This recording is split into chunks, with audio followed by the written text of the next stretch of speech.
water system I have built for them. Whatever. Did you forget the recording? Sorry, you're jumping in halfway through. I'm going to finish my Well, chicken when thought. you said that, I thought, oh, that's on the recording. And then I went, I forgot to push record. So anyway, we're Sorry, clear. Laura.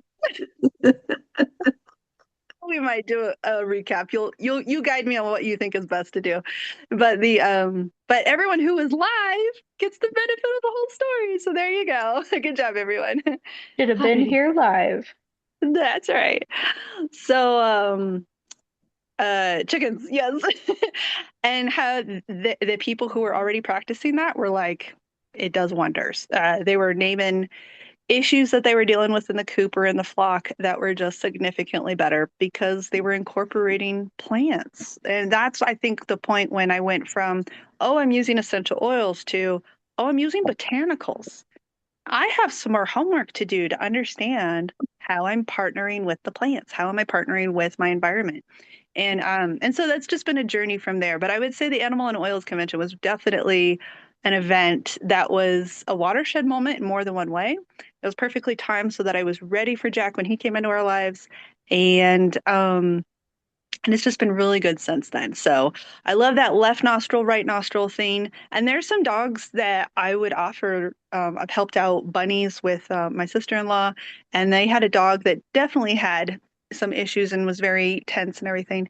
But it didn't really want to be around the oils just yet because it was so intense and they were just kind of like walking raw nerves basically. And so I was like, that's fine. I'm going to put on myself, diffuse on myself, and I'll just give you pets and treats until you're such a good boy and just kind of love on them. And so it's just like with people, you're meeting them where they're at. We saw a gelding get his first raindrop, and he came in just really tight and anxious. By the end of his raindrop, he was like just so much more loose and happy and content and not as wanting to kick people, and which was good. And saw him adjust himself. He was it was fascinating to watch the difference and learn how to read body language. That was really helpful for people to talk out loud. Here's what I'm noticing. This is what it is. And when you go to convention, when it's happening at the farms and you can visit a farm, they've usually had raindrop on oils happening. Um, did I say that right? Raindrop on horses happening at the thing where you can sit quietly and be a part of that. Just keep the atmosphere calm. But you get to watch and observe this, and you're reading the animal language. And I still remember this. He loved marjoram.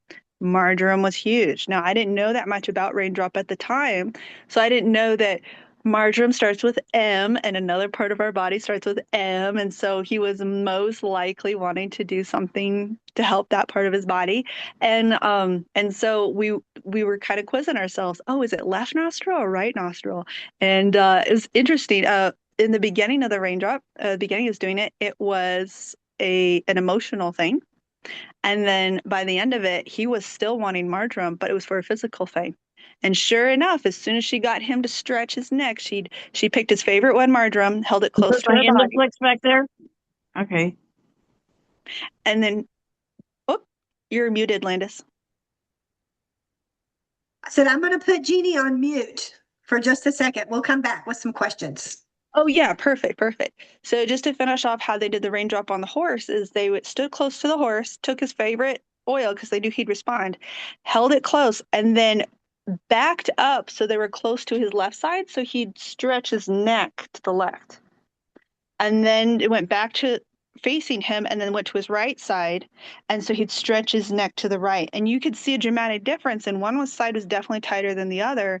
But she was like, well, I'm going to step back a little more. So he reached more. And sure enough, he adjusted. And all of a sudden, he could have full range of his neck. It was amazing. We all heard it and we're like, oh, he looks so much happier. And he got his marjoram because he literally took it with his lips, which is what's not supposed to happen. But everyone did not freak out. They were very calm, and he took that and put the whole bottle in his mouth because he was like, "I love this oil," and we're like, "Give it back. We don't want that going down your airway." But that was pretty funny. So always remember that. So yes, highly should definitely go. Sorry, Jeannie, you were asking a question. I'll unmute her. Well, maybe I will. There she goes. She's unmuted now. Go ahead, Jeannie. Yeah, I have a my healer mix likes to get out of his pen, and I'm assuming it's because he's chasing a female.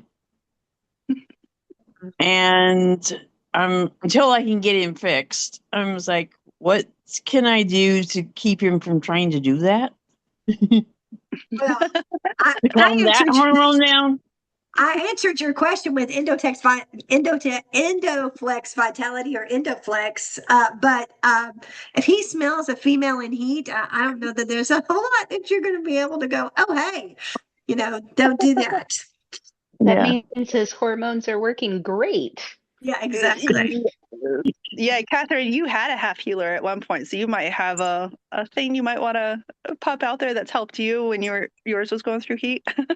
Yeah, I got mine fixed pretty early on, Hmm. and but my sister has raised dogs for over 12 years now, and the main thing is just uh if they climb the fence or they dig under it or something, then it may be just for a period of time they either just need to stay in the house and only go out to potty on a leash, or if you have to leave them out in the yard, not my favorite way, but a chain, so that they can move around and do their thing, but then Yeah, see, not, that's my thing. I don't like to chain him up because I'm afraid he'll get tangled up or break the chain yeah. because he is pretty good size.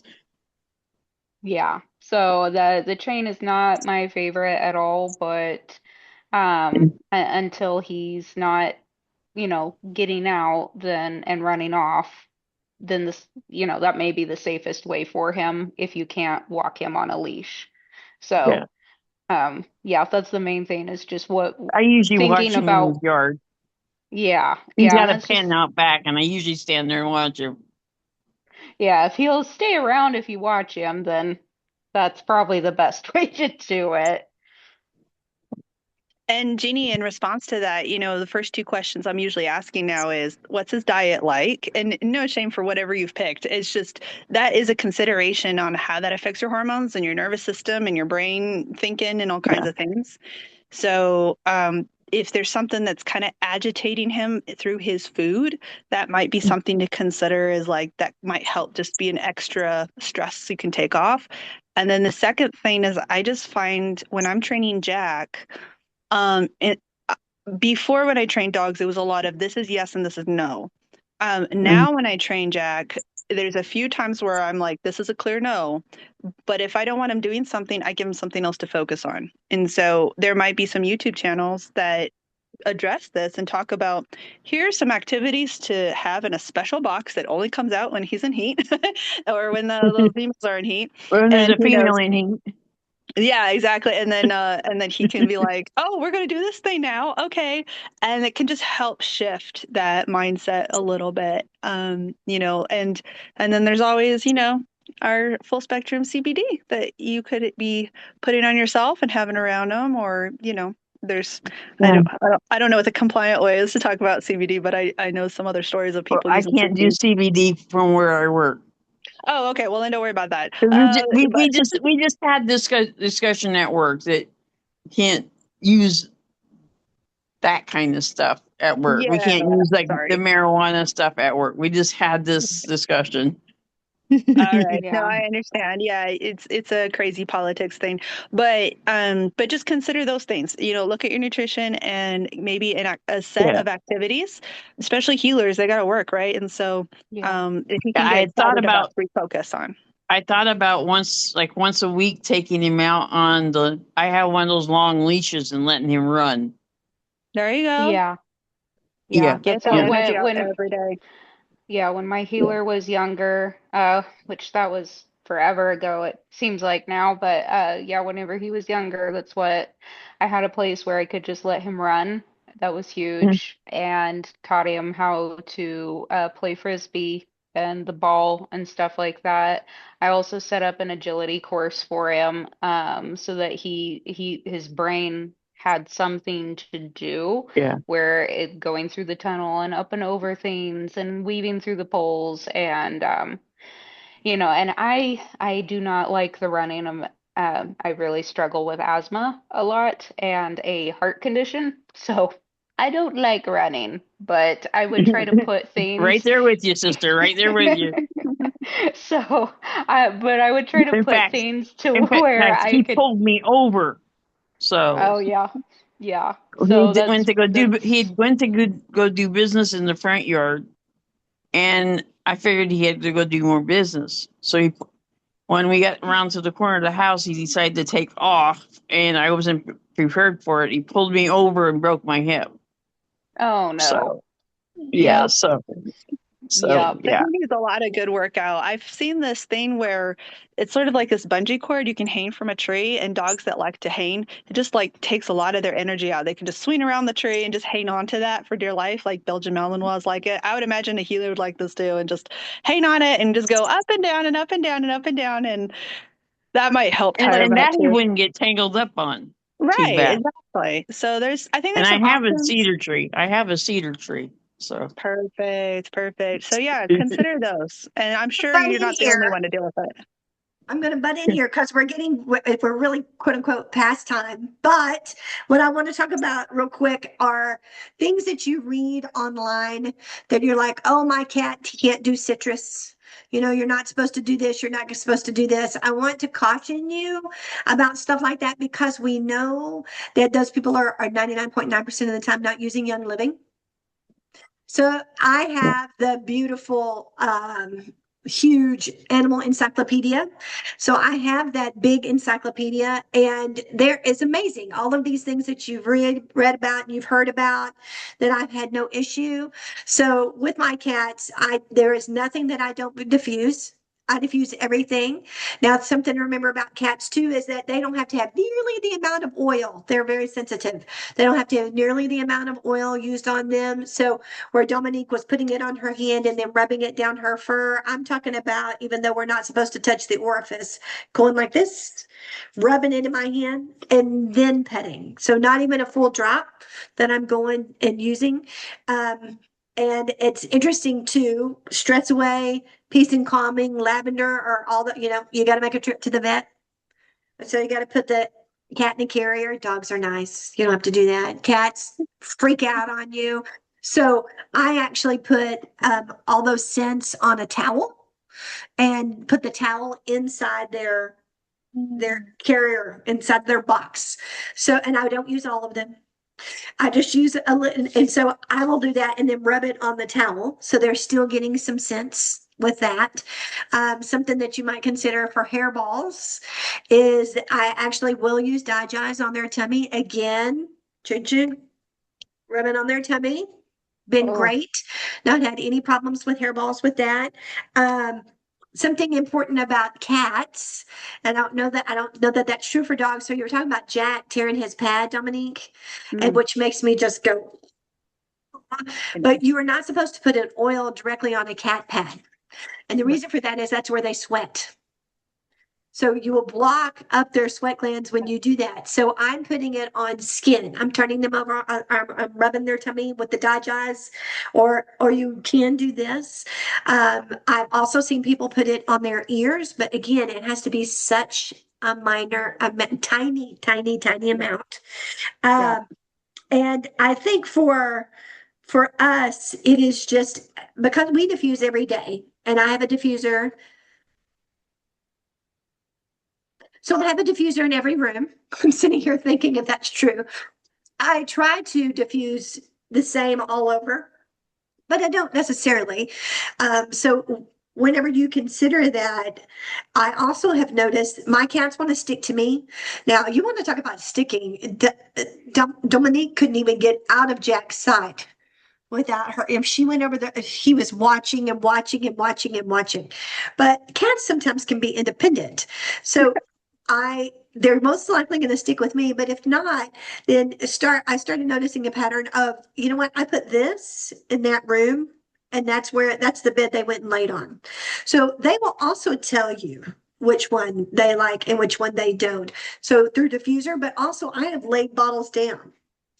And cats are very dramatic, unlike dogs, but cats are very dramatic. And so they'll come near something and they go like, And then I had one cat that ended up taking peace and calming and lying on the bottle. He just was laid right on his head right on it. And so I was like, well, okay, that's going to be your choice. Or anytime we got to go, anywhere, I don't care where we're going. Yeah. So let your, bottle and all, let your animals pick their oils. They will tell you what they need and what they like and what's offensive to them and what isn't, because obviously it's it's just like people. Yeah. If you give somebody an oil and it offends them, they will never use it. An animal's going to be just like that too, probably even more sensitive. If it offends them, they're not going to use it. So I have one cat that loved lavender and one cat that couldn't stand lavender. So they'll tell you what they like and what they don't like and what's offensive and what's not offensive. So it's all about learning. And Dominique mentioned it earlier, but for those of you who were not in the recording, and that's my fault, I'm sorry. So the emotional part of the brain is the right side of the brain. Okay. And so when you use an oil for a dog, you're not going to do this to a cat, but when you use an oil, the nostril that they smell with, if they're dealing with emotions, you're going to put it on the left side because that treats this part of the brain.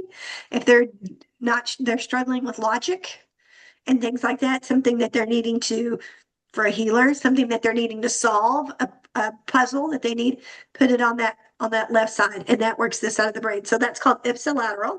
So it's the opposite side. So your logical left-brained individuals are always needing some help with their right side stimulation. And then you have Dominique, who is completely opposite of me, who is like, here we go. I'm completely opposite of me. And for her, it would be, oh, we need some focus. We need the left side of the brain. So it's just one of those things. Animals are just like people. They are just like people. They suffer trauma just like people do. You can use Trauma Life on animals. I have a girlfriend that they had two, lost one, and this dog would cry out and just for months. And so she began using Trauma Life on him, and and noticed a huge change. He was missing his companion, just like a person would miss their companion. So you have to think about everything you think about with us, just put it in animal terms. Yeah. Yeah, I will echo all of that. You were saying, they'll tell you what they like, and especially if they have a way out of the room or out of the barn or wherever it is, that they can get away from it, then you're not cornering them with it. And we can trust them to tell us what they need, and you'll learn a lot that way. And one other thing to just agree with everything you were saying was they really taught at the Animals Expo that um, learn what the natural wild environment is for that animal. If they are naturally carnivores, which cats are, they're 100% carnivore, right? They just need more enzymes. So especially if they're around plants diffusing a lot. I know one lady, she puts a little dash of sulfurzyme in the water because she knows they're around the oils all the time. They're trying to digest all that, even though they're smelling it. I was like, oh, that's really good advice. So learning what is their gut wanting. Dogs need a mix of both. They're omnivores and they're gonna, get into the compost pile and all kinds of things. So they really want those minerals. They want those bones. They want those different things. And I can tell by watching his stool, right? So we're watching all different parts of the animal, um, if he's digesting well or if he's not. And if there's one oil, the Trauma Life came up a lot, a couple other things, but if there's one oil that I hear constantly at every convention I go to, and I run across someone who either teaches the animals event or is a veterinarian, they all say digest, all of them. And I ask them if there's one oil, and they always say digest. So you'll hear some stories when you go to convention. They're like, tell me more. And they're like, all right, I'll tell you. It is powerful stuff. And I have carried that confidence into conversations and helping others around me. I'm pretty sure Jack got stung by a scorpion once, and I had to deal with that detox and wasn't quite sure that's what it was at first. I thought maybe he was having something more serious like meningitis. So I was like, oh my goodness, what do I do? And there was no um there is no vet available. No emergency room is open. So that has happened 2 or 3 times now. And so I am going to the animals convention again in October is the plan to refresh, to learn, to keep asking questions because he's part of our life and I gotta be the one that he can rely on. And so that's what I'm doing. So I'd love to see all of you there. I hope that's really helped. Please feel free to post in the 7 Oily Days Essentials Facebook group. Post your fur babies. Tell them what you're doing. Remember, if it's any kind of digesting, we do have to say the vitality version of that oil. But share that experience. You know, it really helps. Share it in your stories on social media. You know, tag your favorite friends on that's what I'm doing for my fur baby. And people will react and be like, you can't do that. And be like, well, let me tell you a story. My Yeah. cat can leave the room, right? And Yeah. that's all really good. So all of that was really helpful information and all agrees with what you said, Landis. Yeah. Well, so I'm so glad that Dominique said that because I was going to do that here, but I actually think it would be better to do it on 7 Oily Days. So, and since Dominique and I both are admins on that, we won't probably throw them out there all at one time, but we can approve that. So show a picture of you, show a picture of, your fur baby with you or whatever. In fact, I laughed. Laura asked for a picture of me with my fur baby and I said, I have cats. My cats don't sit on my lap. They sleep with me and I wasn't going to show me a picture of me laying in bed with them. Um, but I was like, okay, total difference. Dog, cat. I didn't even think about that. But show a picture of you and your fur baby and then say, so say something like, per Monday Night Live request, I'm sharing that I have used this product with this animal and this is what happened because it's you, it's your testimony. And for people who did not have the privilege of joining us, they missed out. But for people who didn't have the privilege of joining us and they can see, oh, I haven't even thought about using essential oils or sulfurzyme or Ningxia Red is another one in the water. I didn't even thought about using that for my pets. Well, if Yeah, it's good Nature enough for Red. you, it's good enough for your pets. Yeah. So Yeah, I that Ningxia Red thing though, Elaine does that for her cats up in Santa Fe. But I would recommend don't start Ningxia Red right away if they're like feeling yucky or like you're pretty sure they got to throw up something because it will change the color of their stool, and then you're left wondering, do they have what bloody is it? stool or is it just the Ningxia? So Good, good time it advice. better. Good advice. Good advice. Okay, guys, everybody say bye as I shut off the recording. Bye. Tell everybody you should come to the Bye. next Monday Night Yeah. Live. We will see you guys soon. Thank you. Bye. Thanks, everyone.